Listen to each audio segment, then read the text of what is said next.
আর ঈদের সময় বন্ধু বান্ধবের সাথে দেখা না হইলে ঈদ ফিলিও আমরা একসাথে হয়েছি, ভালোই লাগতেছে। যাই হোক, তোরা সবাই আইছিস, আমাকে ওই যে বন্ধু নয়ন আছে না, ও কই, ও আসেনি কেন? ওরে তো আসতে কই নাই, ও আসবে কিসের জন্য? ঈদের সময় আমরা সবাই একসাথে হয়েছি, তো ওরে কোশনি কি জন্য? কিরে নয়ন রে বলিস নি কি জন্য? আরে ওরে ডাকলে বিভিন্ন ধরনের ঝামেলা, এই জন্য ওরে ডাকি নাই। কিসের ঝামেলা ও বুঝলাম আরে না। ঈদের সময় খুশির সময়, আর এই খুশির সময় ওই ফকিনি ছেলে ফেলে ডাকি ঈদের খুশি নষ্ট করবো কেন?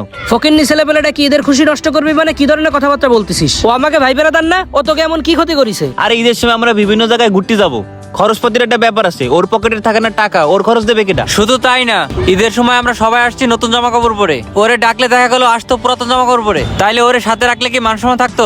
এই তো একদম ঠিক কথাই বলছো, এর জন্যই তো আমি ওরে ডাকি নাই। দূর, তোকে কথাবার্তাই হয় না। আমাকে বন্ধু বান্ধব আমরা ঘুরতে যাচ্ছি, ঈদের একটা দিন না ডাকলে হয়? তারা ফোন দিয়ে ডাকতেছি। আর তোরা যেসব কথাবার্তা বলছিস সেসব চিন্তা ভাবনা বাদ দে, বুঝছিস? এ ধরনের চিন্তা ভাবনা বন্ধু বান্ধবের ভিতর কোনো সময় করতে হয় না। আরে অত ভাই বেড়াদার আমাকে তোরা ওরে। হ্যাঁ নয়ন, কোন জায়গায়?